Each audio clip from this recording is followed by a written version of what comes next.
की जाती है गोवर्धन पूजा? गोवर्धन पूजा, जिसे अन्नकूट पूजा के नाम से भी जाना जाता है, ये प्रमुख रूप से उत्तर भारत के राज्यों में विशेष महत्व रखती है। इस पूजा में भगवान कृष्ण, गोवर्धन पर्वत और प्रकृति की पूजा की जाती है।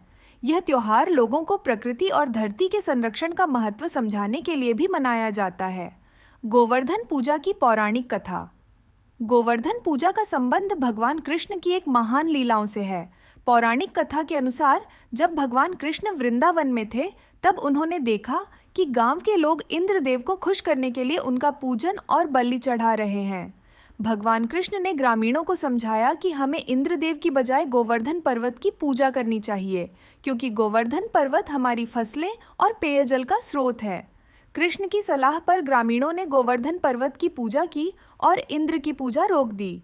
इससे इंद्रदेव नाराज हो गए और उन्होंने गांव पर लगातार मूसलाधार बारिश करना शुरू कर दिया। भगवान कृष्ण ने अपनी छोटी अंगुली पर गोवर्धन पर्वत को उठा लिया और सभी ग्रामीणों को उसके नीचे आश्रय देकर उनकी रक्षा की। इस प्रकार भगवान कृष्ण ने यह सिखाया कि हमें प्रकृति की रक्षा और सम्मान करना चाहिए। पूजा की विधि। गोवर्धन पर्वत का प्रतीक बनाना।